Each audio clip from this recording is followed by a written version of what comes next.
Hi. 2025 trip പോകാൻ plan ചെയ്തേക്കുന്നത് വേറെ സ്ഥലത്തോട്ടായിരുന്നു. പക്ഷേ വിസയുടെ കുറച്ച് പ്രോബ്ലം കാരണം അങ്ങോട്ട് പോകാൻ പറ്റിയില്ല. പിന്നെ ഞങ്ങൾക്ക് വിസ കിട്ടിയത് ചൈനയിലോട്ട് പോകാനുള്ളതാണ്. അത് കിട്ടിയത് വലിയൊരു കഥയാണ്. അത് ഞാൻ പറയാം. അതുകൊണ്ട് ഈ പ്രാവശ്യത്തെ ഞങ്ങളുടെ ട്രിപ്പ് ഒത്തിരി ലേറ്റ് ആയിപ്പോയി. സ്കൂൾ തുറന്നു കഴിഞ്ഞിട്ടാണ് ഞങ്ങൾ ട്രിപ്പ് പോയത് തന്നെ. ചൈനയിലെ ഗോങ്ഷു എന്ന് പറഞ്ഞ സ്ഥലത്തോട്ടാണ് ഞങ്ങൾ പോകുന്നത്. അപ്പം വിയറ്റ്ജെറ്റ് ആണ് ഞങ്ങളുടെ ഫ്ലൈറ്റ്. അത് വിയറ്റ്നാമിൽ ഞങ്ങൾക്കൊരു 10 മണിക്കൂർ ലേ ഓവർ ഉണ്ടായിരുന്നു. അപ്പോൾ അങ്ങനെ എയർപോർട്ടിൽ കുറേ നേരം ചിലവഴിക്കേണ്ടി വന്നു.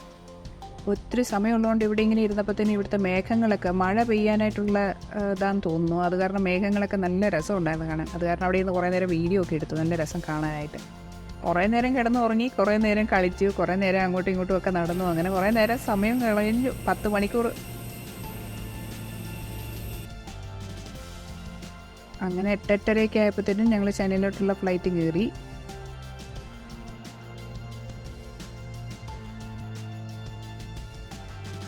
ചൈനയിൽ ഞങ്ങൾ ഗോങ്ഷുവിലാണ് ഫ്ലൈറ്റ് ഇറങ്ങിയത്. അവിടുന്ന് ഞങ്ങൾ പോയത് ഗുലിയൻ എന്ന് പറഞ്ഞ സ്ഥലത്തോട്ടാണ്. ഗുലിയനിൽ നിന്ന് ഞങ്ങൾ പോയത് ഷാൻജിയാൻജെ എന്ന് പറഞ്ഞ സ്ഥലം. അവിടെ നിന്ന് പിന്നെ തിരിച്ച് ഞങ്ങൾ ഗോങ്ഷോയിലോട്ട് വരുമായിരുന്നു. ഗോങ്ഷോയിൽ ഞങ്ങൾ വെളുപ്പിനെ ഒരു 3 മണിയൊക്കെ ആയപ്പോഴാണ് എത്തിയത്. അവിടെ ചെന്നിറങ്ങിയപ്പോൾ നമ്മൾ ആദ്യം തന്നെ ഒരു സിം കാർഡ് എടുത്തു. അത് കഴിഞ്ഞ് പിന്നെ നമ്മൾക്ക് അവിടെ തന്നെ അകത്തുനിന്ന് ടാക്സി, അത് ബാർഗെയിൻ ചെയ്ത ഒരു ടാക്സി കിട്ടി. അത് ആദ്യം കിട്ടിയത് തന്നെ ടെസ്ല കാറിലായിരുന്നു. അങ്ങനെ ആദ്യമായിട്ട് ടെസ്ല കാറിലൊന്ന് കയറാൻ പറ്റി. അത് അവിടുത്തെ ടാക്സിയാണ് ടെസ്ല. അങ്ങനെ ചൈനയിൽ കാലുകുത്തിയിരിക്കുന്നു. 2025.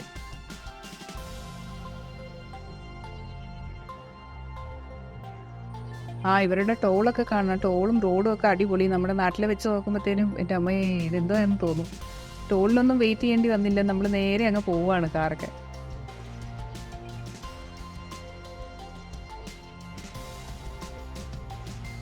നമ്മുടെ നാട്ടിലുള്ള ഗൂഗിൾ ഒന്നും അവിടെ വർക്കാവില്ല. യൂട്യൂബ്, ഫേസ്ബുക്ക് ഒന്നും തന്നെ അവിടെ വർക്കാവില്ല.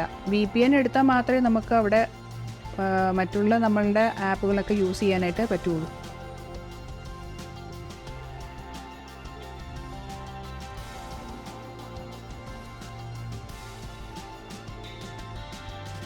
ഇവിടുന്ന് ബുള്ളറ്റ് ട്രെയിനിൽ ഗുലിയൻ എന്ന് പറഞ്ഞ സ്ഥലത്തോട്ടാണ് പോകുന്നത്. അപ്പോൾ ഗോങ്ഷുവിൽ നിന്ന് ഞങ്ങൾ ടാക്സി എടുത്തിട്ട് നേരെ റെയിൽവേ സ്റ്റേഷനിലോട്ട് പോയി. ഈ കാണുന്നതാണ് ചൈനയിലെ റെയിൽവേ സ്റ്റേഷൻ. എൻ്റെ ഈശോയെ, ഇത് കണ്ടിട്ട് എന്താ ഭയങ്കരമായിട്ട് അത്ഭുതപ്പെട്ടു പോയി. നമ്മുടെ നാട്ടിലെ റെയിൽവേ സ്റ്റേഷനൊക്കെ കണ്ടിട്ടുള്ളൂ. പിന്നെ നമ്മൾ വേറെ സ്ഥലത്തൊക്കെ പോയിട്ടുണ്ടെങ്കിലും അവിടത്തെയും റെയിൽവേ സ്റ്റേഷനൊന്നും ഇത്രയും വലുതായിട്ട് കണ്ടിട്ടില്ല. ഒരു വലിയ അത്ഭുതം തന്നെ ഇവരുടെ റെയിൽവേ സ്റ്റേഷൻ കണ്ടപ്പോഴത്തേനും. ഇത് ബുള്ളറ്റ് ട്രെയിനിൻ്റെ സ്റ്റേഷനാണ്. നമ്മുടെ നാട്ടിലെ പോലെ ഇവിടെ ഇങ്ങനെ റെയിൽവേ ട്രാക്കിലോട്ടൊന്നും ആരെയും കയറ്റി വിടില്ല. ഫ്ലൈറ്റ് വന്ന് നമ്മൾ ഫ്ലൈറ്റിൽ കയറില്ലേ, അതുപോലെ തന്നെ ട്രെയിൻ വന്ന് കഴിഞ്ഞിട്ട് നമ്മളെ അവിടെ ഗേറ്റ് തുറന്ന് അങ്ങനെ ആൾക്കാരെ വിടുകയുള്ളൂ. അവിടെ ഗേറ്റ് നമ്പറും എല്ലാം, ട്രെയിനിൻ്റെ നമ്പറും എല്ലാം ടൈമും ഒക്കെ എഴുതി വെച്ചിട്ടുണ്ടാവും, ശരിക്കും ഫ്ലൈറ്റ് വരുന്നത് പോലെ തന്നെ. അതുപോലെയാണ് നമ്മൾ അങ്ങോട്ട് കയറേണ്ടത്. ഇവിടെ പാസ്പോർട്ട് കാണിച്ച് നമ്മളുടെ ഫേസ് ഡിറ്റക്ട് ചെയ്ത് കഴിഞ്ഞിട്ടാണ് ഇവിടെയും കയറ്റി വിടുന്നതൊക്കെ.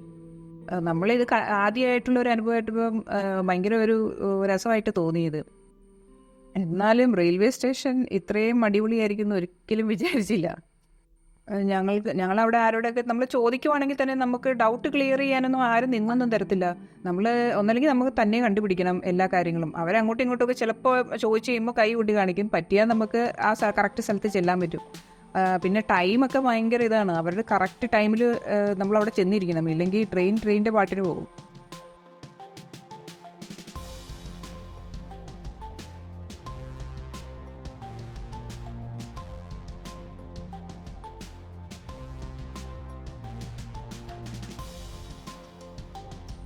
ചൈനയിലോട്ട് വിസ കിട്ടാനായിട്ട് നമ്മൾ വിസ ആപ്ലിക്കേഷനിലൊക്കെ ഒത്തിരി കാര്യങ്ങൾ കറക്റ്റായിട്ട് ചെയ്തില്ല എന്നുണ്ടെങ്കിൽ അവരത് റിജക്റ്റ് ചെയ്യും. ഒരു സ്പെല്ലിങ് പോലും നമ്മൾ ട്രെയിൻ ടിക്കറ്റ് എടുക്കുമ്പോഴാണെങ്കിൽ പോലും, ഞങ്ങൾ നേരത്തെ നമ്മൾ ഇവിടുന്ന് പോകുന്നതിന് മുമ്പേ ട്രെയിനൊക്കെ ബുക്ക് ചെയ്തിട്ടുണ്ടായിരുന്നു. അപ്പോൾ നമ്മൾ ഒരു സ്പെല്ലിങ് മാറ്റി കഴിഞ്ഞിട്ടുണ്ടെങ്കിൽ പോലും നമ്മളുടെ അവിടെ ചെല്ലുമ്പോൾ നമ്മളെ കയറ്റില്ല ട്രെയിനിൽ. അപ്പോൾ അത്രയ്ക്കും നമ്മൾ സൂക്ഷിച്ച് വേണം ഇതിനെല്ലാം നമ്മൾ അപ്ലൈ ചെയ്യാൻ. നമ്മളിവിടെ നിന്ന് അറിയാതെ അങ്ങനെയൊക്കെ പോയി കഴിഞ്ഞാൽ first name, last name, middle name ഇതൊക്കെ അത്രയും സൂക്ഷിച്ച് കറക്റ്റായിട്ട് ചെയ്താൽ മാത്രമേ നമുക്ക് വിസയും കിട്ടത്തുള്ളൂ. ഇതുപോലെയുള്ള സ്ഥലങ്ങളിലോട്ട് ട്രാവൽ ചെയ്യണമെന്നുണ്ടെങ്കിൽ ടിക്കറ്റ് നമ്മളെ കറക്റ്റായിട്ട് നമ്മൾ കയറ്റി വിടത്തുള്ളൂ. ഇത് ബുള്ളറ്റ് ട്രെയിനിൽ പോകുമ്പോൾ ഉള്ള കാഴ്ചയാണ്. ഇവരുടെ ഫ്ലൈ ഓവറും ആ ബ്രിഡ്ജും ഒക്കെ കണ്ടോ, എന്ത് ഭംഗിയായിട്ടാണ് ചെയ്തേക്കുന്നതെന്ന് നോക്കി. ബുള്ളറ്റ് ട്രെയിനിലെ യാത്ര എന്ന് പറഞ്ഞു കഴിഞ്ഞാൽ ഇതിൻ്റെ അകത്ത് കയറിയാൽ നമ്മളൊന്നും അറിയുന്നില്ല, അനങ്ങുന്ന വണ്ടി പോകുന്നുണ്ടെന്നുള്ള, ട്രെയിൻ പോകുന്നുണ്ടെന്നുള്ള പോലും നമുക്ക് തോന്നില്ല, അത്ര സ്മൂത്തായിട്ടാണ് പോകുന്നത്. അവിടെ 2 പേര് ടയേർഡായിട്ട് കിടന്ന് ഉറങ്ങുക. അതുകൊണ്ടോ ഈ വെള്ളം കുപ്പി ഒന്നും അനങ്ങുന്ന പോലും ഇല്ല, വെള്ളം ഭയങ്കര സ്മൂത്തായിട്ടാണ് പോകുന്നത്. എൻ്റെ അമ്മയെ ഇത് കണ്ടോ, ഇതിൻ്റെ പോകുന്ന വഴിക്ക് നമ്മൾ കാണുന്ന ഗുള്ളിയൻ എത്താറാകുമ്പോഴത്തേനുള്ള ഒരു സീനറി ചെയ്ത് എന്താ രസം എന്ന് നോക്കിക്കേ. അയ്യോ, എന്തോരം കടപ്പ കഴിച്ചാണ് നമുക്കൊന്ന് ഇങ്ങോട്ടേക്ക് ഒന്ന് വരാൻ പറ്റുന്നത്. ഓ, ഭയങ്കര രസം കാണാനായിട്ട്. ഇവിടെ ട്രെയിൻ നിർത്തുമായിരുന്നെങ്കിൽ ഒന്ന് ഇറങ്ങിപ്പോയി കാണണം എന്നൊക്കെ ഉണ്ടായിരുന്നു. ആ കൊച്ചു കൊച്ചു അതായത് വീടുകളൊക്കെ കണ്ടോ, നമ്മൾ ട്രെയിൻ നല്ല ഹൈറ്റിലാണ് പോകുന്നത്.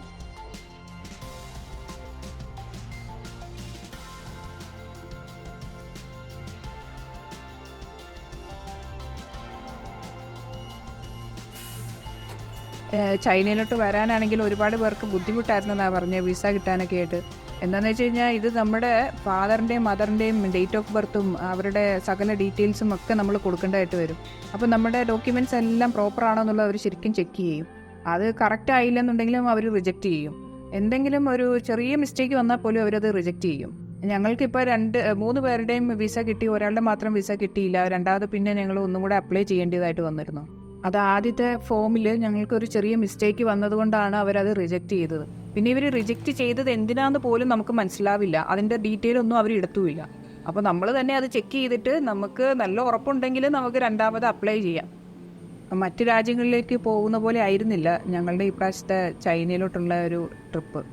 നമ്മൾ ഏജൻറ്റുമാർ വഴിയല്ല, നമ്മൾ തന്നെത്താനെയായിരുന്നു എല്ലാം ചെയ്തത്. അപ്പോൾ അത് കാരണം ആദ്യമായിട്ട് ഇങ്ങനെ ഒരു വിസ എടുക്കുന്ന കാരണം നമ്മൾ കറക്റ്റ് അറിയാൻ പാടില്ലായിരുന്നു ഇതെവിടെ കൊണ്ടുപോയി കൊടുക്കണം, എങ്ങനെയൊക്കെയാണ് ചെയ്യേണ്ടതെന്നൊക്കെ.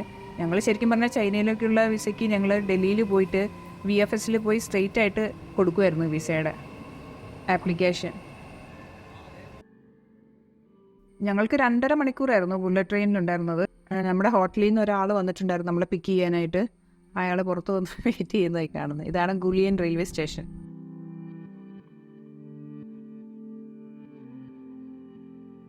കുറേ കാറുകളുണ്ട്. ഇത് എന്ത് കമ്പനിയൊക്കെയാണെന്ന് നമുക്കറിയത്തില്ല, ഇഷ്ടം പോലെയുണ്ട് കാണാത്ത തരം കാറുകളൊക്കെ. സീക്രട്ട് കോർട്ട്യാർഡ് റിസോർട്ട് ഹോട്ടൽ എന്ന് പറഞ്ഞിട്ടാണ് ഞങ്ങൾ ഗുലിയനിൽ ബുക്ക് ചെയ്തിരുന്നത്. നല്ലൊരു ഹോട്ടലിൽ ബ്രേക്ക്ഫാസ്റ്റ് കോംപ്ലിമെൻ്ററി ഉണ്ടായിരുന്നു. പിന്നെ അവിടെ വാഷിംഗ് എല്ലാം ഫ്രീ ആയിരുന്നു. അത് കാരണം നല്ല സുഖമായി. പിന്നെ നമുക്ക് അവിടെ ചെന്ന് കഴിഞ്ഞിട്ട് മഴയുണ്ടായി, അപ്പോൾ നമുക്ക് ഡ്രസ്സൊക്കെ വാഷ് ചെയ്യാൻ എല്ലാത്തിനും നല്ല സുഖമായിരുന്നു. പെട്ടെന്ന് അവർ വാഷ് ചെയ്ത് ഡ്രൈ ചെയ്ത് കൊണ്ട് തരുമായിരുന്നു. ഇതിവരുടെ റൂമാണ്.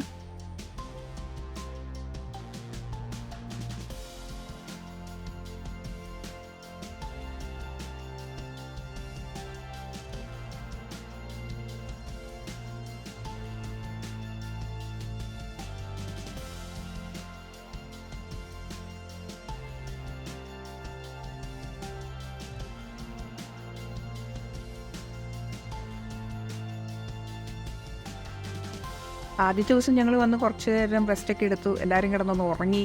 അത് കഴിഞ്ഞ് പിന്നെ വൈകുന്നേരം ഒന്ന് നടക്കാനിറങ്ങി. അപ്പോഴത്തേനും കണ്ട പട്ടിക്കുട്ടി.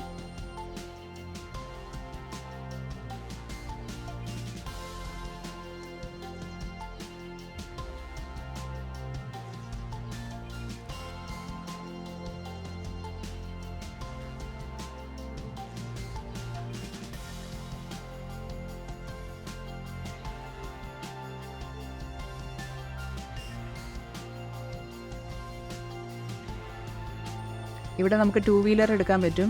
ഇലക്ട്രിക് സ്കൂട്ടർ ഉണ്ട് ഇവിടെ ഹോട്ടലുകാരുടെ. അപ്പോൾ അതിൽ നമുക്ക് വേണമെങ്കിൽ 60 കിലോമീറ്റർ വരെയും പോകാനൊക്കെ പറ്റും. അതിൽ ചുമ്മാ കറങ്ങാനൊക്കെ ആയിട്ട് പോവാം വൈകുന്നേരം. ഞങ്ങൾ ആദ്യത്തെ ദിവസം സ്കൂട്ടർ ഒന്നും എടുത്തില്ല, ചുമ്മാ അവിടെ കൂടെ കറങ്ങി പരിസരങ്ങളൊക്കെ ഒന്ന് കാണാമെന്ന് വിചാരിച്ച് നടക്കാൻ പോയി.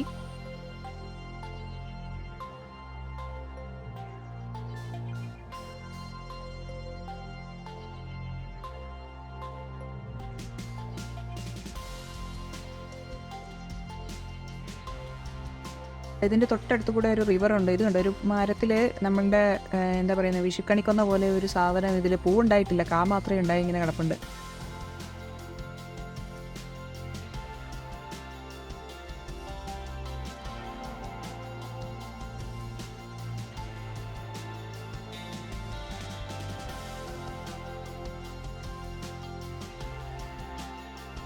ഇത് വാക്ക് വേ ആണ്. ഇതുപോലെയുള്ള വാക്ക് വേയും സൈക്ലിങ് ഇത് കണ്ടോ, ഇത് എന്തൊരു നീറ്റായിട്ട് അവരെല്ലാ കാര്യങ്ങളും ചെയ്തേക്കുന്നത്.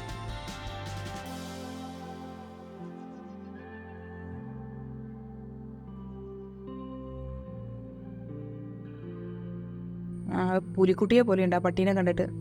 ഇങ്ങനെ നടന്നു ചെല്ലുമ്പോഴത്തേനും ഇതുപോലെ ഒരു റിവറോ പോണ്ട് പോലെ ഇങ്ങനെയുണ്ട്.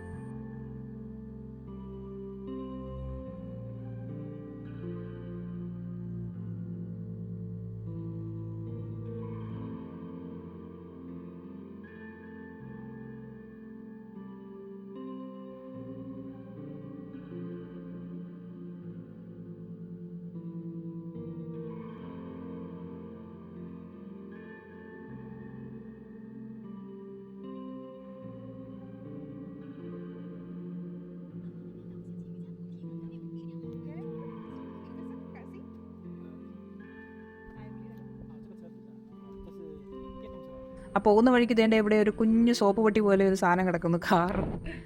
ഇവരോട് സംസാരിക്കണമെന്നുണ്ടെങ്കിൽ നമ്മൾ ട്രാൻസ്ലേറ്റർ തന്നെ വേണം, അല്ലാണ്ട് ഇവർക്ക് ഒന്നും അറിയില്ല. ചിക്കൻ എന്താണെന്ന് മാത്രമേ അവർക്കറിയാം, വേറെ ഒന്നും അറിയില്ല.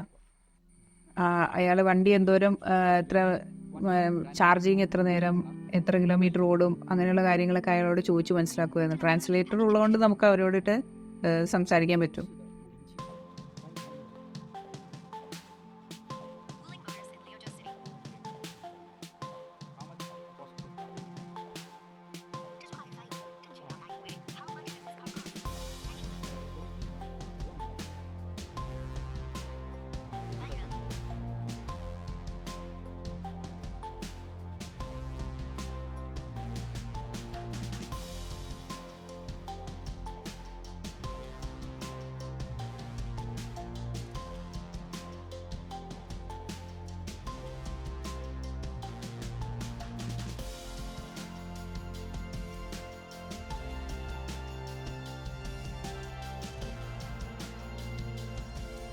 ഇതപ്പുറത്ത് ആ മീൻ പിടിക്കുന്ന സ്ഥലത്തോട്ട് നമുക്ക് കാണാൻ വേണ്ടി പോകാനായിരുന്നു. ഒരു ചെറിയൊരു ഗുഹ പോലെയുണ്ട്, അതിൻ്റെ അകത്തുകൂടെ വേണം അപ്പുറത്തോട്ട് പോകാനായിട്ട്.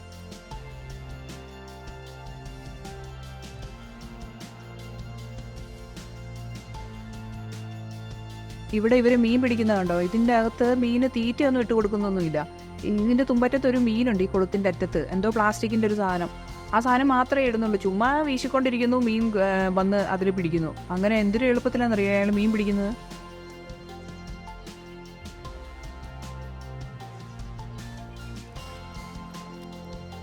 മീൻ പിടിച്ചിട്ട് അയ്യോ അത് താഴെ പോയി. ഇവിടെ 2 ദിവസമായിട്ട് നല്ല മഴയായിരുന്നു, അതായത് വെള്ളം ഇങ്ങനെ നിറഞ്ഞു കിടക്കുന്നത്.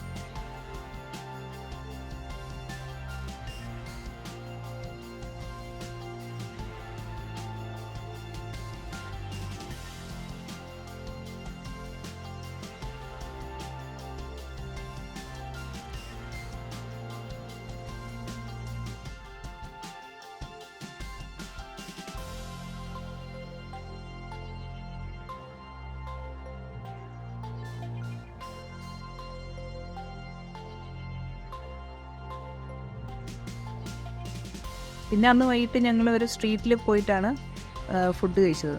ഷെങ്യാങ് പെഡസ്ട്രിയൽ സ്ട്രീറ്റ് എന്ന് പറഞ്ഞിട്ടൊരു ഇതുണ്ടായിരുന്നു അവിടെ, സ്ട്രീറ്റ്. അവിടെ പോയാണ് ഞങ്ങൾ ഫുഡ് കഴിച്ചത്. ഇവിടെ ഏതാണ്ടൊക്കെ വെട്ടിലോ അങ്ങനെ എന്താണ്ടൊക്കെ കുറേ സാധനങ്ങൾ ഫ്രൈ ചെയ്ത് വെച്ചിട്ടുണ്ട് ഇതിൻ്റെ അകത്ത്. ഈ സംഭവം കണ്ടോ, ഇത് കൊള്ളാം. ഇത് നമ്മുടെ കോഴിയുടെ കാലില്ലേ, കാൽപാദം നമ്മൾ വെട്ടി പള്ളയിലെറിയുന്ന സാധനം ഇവരത് എന്താണോ ഏതാണ്ടൊക്കെ ചെയ്തത് നല്ല സ്റ്റൈലായിട്ട് കൊണ്ടുവന്ന് വെച്ചിട്ടുണ്ട്. കണ്ടാൽ നമുക്ക് കഴിക്കാൻ തോന്നും, അറപ്പൊന്നും തോന്നുന്നില്ല. കണ്ടിട്ട് എനിക്കിന്ന് ടേസ്റ്റ് ചെയ്താൽ കൊള്ളാമെന്നുണ്ടായിരുന്നു, പിന്നെ കഴിക്കാത്ത കാരണം എന്തോ ഒരു വിഷമം കഴിക്കാനായിട്ട്. കണ്ടു കഴിഞ്ഞാൽ നമുക്ക് കഴിക്കാൻ തോന്നും. നല്ല ജ്യൂസിയൊക്കെ ആയിട്ട് ഉണ്ടാക്കി വെച്ചേക്കണേ. ഇത് യോഗേർട്ടാണ്. യോഗേർട്ട് വെച്ചിട്ട് അവരിങ്ങനെ ഒരു എന്താ പറയുക ഐസ്ക്രീം പോലെ നമുക്കിങ്ങനെ ഉണ്ടാക്കി തരും. നമുക്ക് ഏത് ഫ്ലേവറാണ് വേണ്ടതെന്ന് വെച്ച് കഴിഞ്ഞാൽ അതിൻ്റെ അകത്ത് അതിൻ്റെ ബേസ് എന്ന് പറയുന്നത് എന്തോ ഒരു മാവ് പോലത്തെ ഒരു സാധനത്തിലോട്ടാണ് ഇത് വെച്ചേക്കുന്നത്. അരിയുടെ എന്തോ സാധനം വെച്ചിട്ട് അതിങ്ങനെ പശ പോലെ ഇരിക്കുന്നത്. അത് വലിച്ച് അതവർ പാക്ക് ചെയ്യുന്നത് കണ്ടോ, നമ്മൾ പേപ്പർ വെച്ച് റാപ്പ് ചെയ്യുന്ന പോലെയാണ് അവർ ആ ഒരു ഇത് വെച്ചിട്ട് മാവ് വെച്ചിട്ട് അവരത് റാപ്പ് ചെയ്ത് തരുന്നത്. ഒട്ടും സ്വീറ്റ് അല്ല, ശരിക്കും യോഗേർട്ടിൻ്റെ ഒരു ടേസ്റ്റാണ്. അതിൻ്റെ ഒരു ലൈറ്റായിട്ട് ഒരു മധുരം, അത്രയേ ഉള്ളൂ.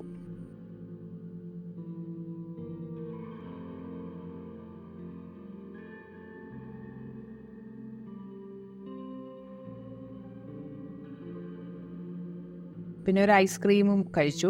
ഐസ്ക്രീം എന്ന് പറയാൻ പറ്റില്ല, അതും യോഗേർട്ടിൻ്റെ തന്നെ ഒരു കോണിൽ വെച്ച് തന്നതാണ്. അതും സ്വീറ്റ് അല്ല ഒട്ടും. പിന്നെ ഒരു അടിപൊളി സാധനമായിരുന്നു ഇതെന്താന്ന് കണ്ടിട്ട് എന്താന്ന് മനസ്സിലായോ? ഇത് കണ്ടു കഴിഞ്ഞാൽ നിങ്ങളവർക്കും ഇതെന്താ കിൻഡർ ജോയ് ആണോ എന്ന് വിചാരിക്കും ഇതിൻ്റെ കവർ കണ്ടു കഴിഞ്ഞാൽ. ഇത് ശരിക്കും പറഞ്ഞാൽ കാടമുട്ടയാണ് ഈ കാണുന്നത് കേട്ടോ. കാടമുട്ട നമ്മുടെ ചോക്ലേറ്റിൻ്റെ അകത്തിട്ട് വേവിച്ചിട്ട് എടുത്തേക്കണോണ്ടാണെന്ന് തോന്നുന്നു. ഇതിന് ഈ ചോക്ലേറ്റിൻ്റെ ടേസ്റ്റാണിത്. ഇത് കവർ ചെയ്തേക്കുന്നതൊക്കെ കണ്ടോ, കിൻഡർ ജോയിയുടെ ഒരു കവർ കുഞ്ഞു പോലെയാണ് ഇത് കവർ ചെയ്തേക്കുന്നത്. എന്താണേലും കിൻഡർ ജോയിനേക്കാളും ഗുണമുണ്ട് ഈ കാടമുട്ട ഇങ്ങനെ കഴിക്കുന്നതുകൊണ്ട്. ഇലക്ട്രിക് സ്കൂട്ടറുകളാണ് ഇവിടെ കൂടുതലും.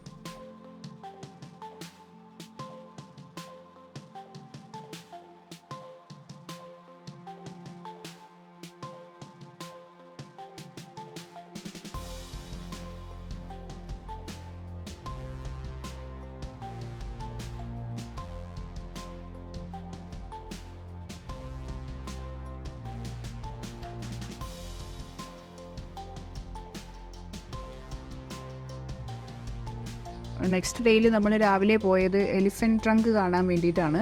ഇവിടെ ശരിക്കും നമ്മൾ ടിക്കറ്റ് എടുക്കേണ്ടതായിരുന്നു. ഇവിടെ 2 ദിവസമായിട്ട് ഭയങ്കര മഴ കാരണം ഇവിടുത്തെ റിവറിൽ വെള്ളം ഒരുപാട് നിറഞ്ഞിരിക്കുക. അപ്പോൾ അന്ന് അവരവിടെ ആൾക്കാർക്ക് ഫ്രീ ആയിട്ട് എൻട്രി കൊടുത്തേക്കുമായിരുന്നു. അത് കാരണം നമുക്ക് ടിക്കറ്റൊന്നും എടുക്കേണ്ടി വന്നില്ല അന്നത്തെ ദിവസം.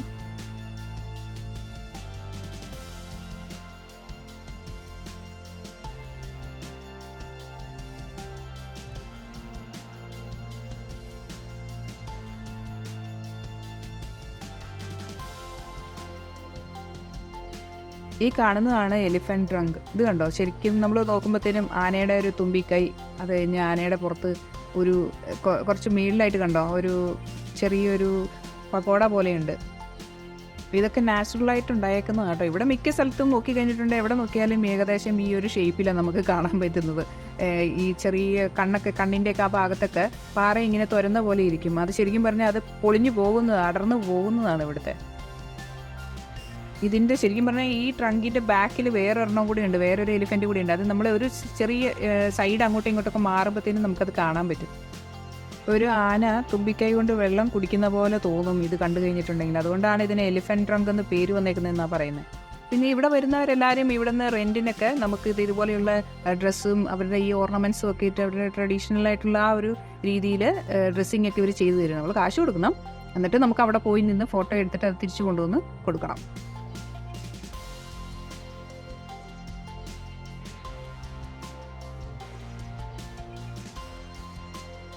ഇത് ജെയ്ഡ് വിൽക്കുന്ന ഷോപ്പാണ്. നമ്മുടെയൊക്കെ നാട്ടിൽ നമുക്ക് സ്വർണം എത്രത്തോളം നമ്മൾ വലിയ ഇതായിട്ട് നോക്കുന്നോ അതുപോലെ തന്നെയാണ് ഇവർക്ക് ജെയ്ഡും. ഒരു ഐശ്വര്യത്തിൻ്റെ പ്രതീകമായിട്ടാണ് അവരത് യൂസ് ചെയ്യുന്നത്.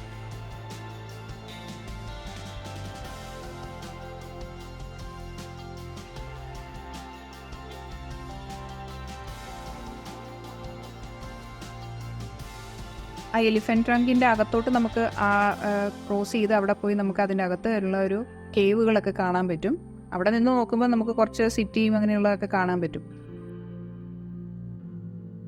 ഇതിൽ മേളിൽ ഈ കാണുന്നത് നമ്മൾ എലിഫൻറ്റിനെ കണ്ടില്ലേ, അതിൻ്റെ എലിഫൻറ്റിൻ്റെ കണ്ണിൻ്റെ അകത്താണ് നമ്മളിപ്പോൾ ഈ കയറിയേക്കുന്നത്. ഇതുവഴി പോകുമ്പോൾ അത് കണ്ടോ, എലിഫൻറ്റിൻ്റെ കണ്ണിൻ്റെ അകത്ത് കൂടിയാണ് നമ്മൾ ഈ നോക്കുന്നത് അങ്ങോട്ട് പുറത്തോട്ട്.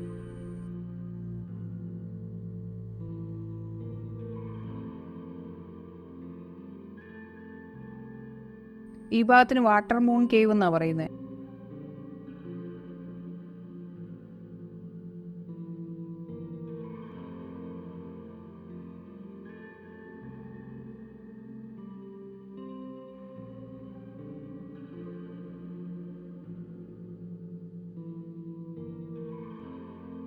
ഇതൊക്കെ കണ്ട് ഞങ്ങളിങ്ങനെ വരുമ്പോഴത്തേനും ഒരു ആമക്കുഞ്ഞിനെ ഇട്ട് കളിപ്പിക്കുന്നു. അപ്പോൾ ആ ആമേനെ നോക്കിയപ്പം ഒരു കണ്ടിട്ടില്ലാത്തൊരു ആമ, അതിൻ്റെ തലയുടെ അവിടെ ഓറഞ്ച് കളറ് കണ്ടപ്പം നല്ല ക്യൂട്ടായിട്ട് തോന്നി.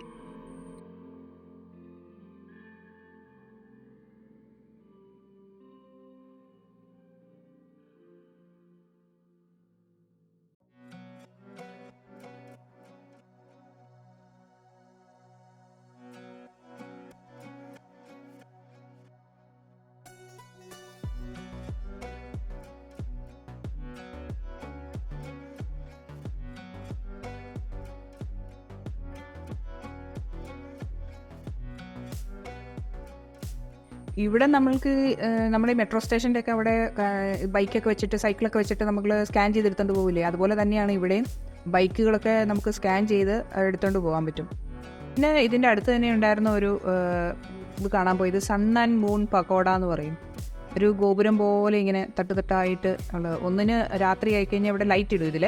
അപ്പോൾ എങ്ങനെയാണെന്ന് വെച്ചാൽ ഒന്ന് സണ്ണിൻ്റെ കളറും ഒന്ന് മൂണിൻ്റെ കളറുമാണ്. ഇത് സൺ പക്കോട എന്ന് പറയുന്നത് 41 മീറ്റർ ഹൈറ്റ് ഉണ്ട്.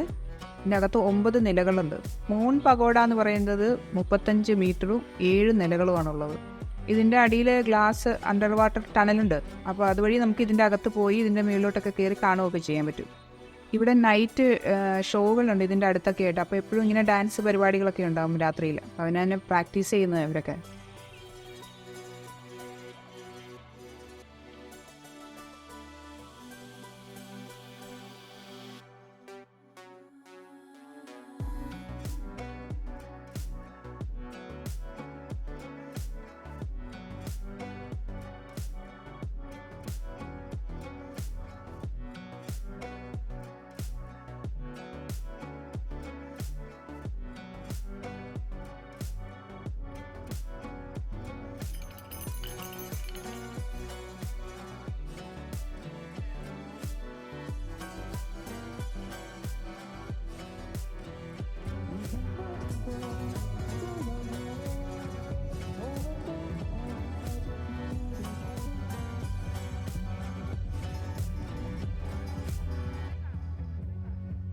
ഈ സ്ട്രീറ്റൊക്കെ കാണാൻ നല്ല രസമാണ്. സ്ട്രീറ്റും ഈ മരങ്ങളൊക്കെ നിൽക്കുന്നത് കാണാനായിട്ട് നല്ല ശേല.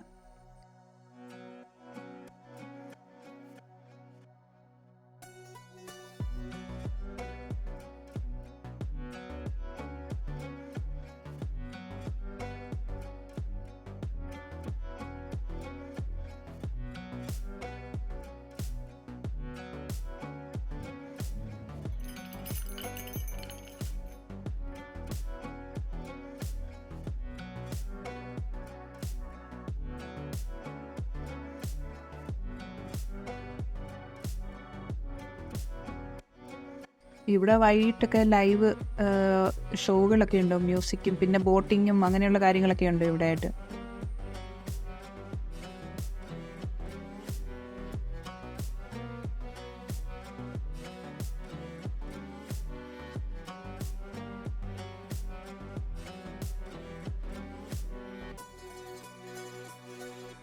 ആശാദി ഏതാണ്ടൊക്കെ മാലയൊക്കെ മേടിച്ച് ഇട്ടിട്ടുണ്ട്. ഇതെന്തുവാന്ന് വെച്ചാൽ ഏതാണ്ട് കറങ്ങുന്നുണ്ട് സാധനം, പമ്പരം പോലെ.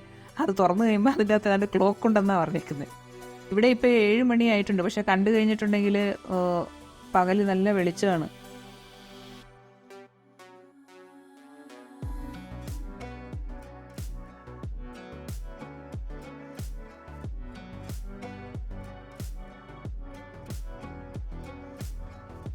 ഞങ്ങളത് കണ്ടു കഴിഞ്ഞിട്ട് പിന്നെ ഞങ്ങൾ തിരിച്ച് വീട്ടിലോട്ട് പോവുമായിരുന്നു.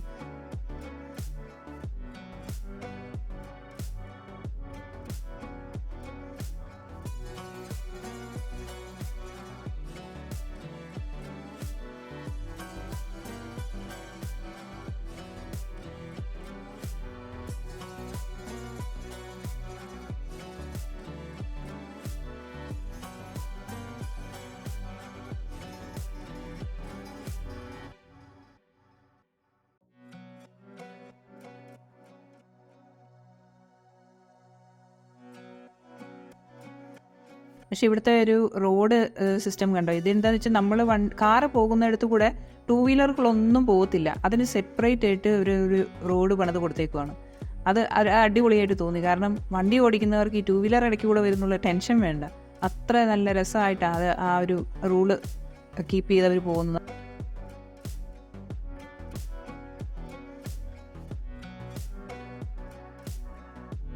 അത് പുള്ളി ഇതേ ടിക്കറ്റൊക്കെ അടിച്ചു തന്നു. ഞങ്ങൾ ഇറങ്ങി. അപ്പോൾ ഇന്നത്തെ യാത്ര ഇവിടെ അവസാനിച്ചു.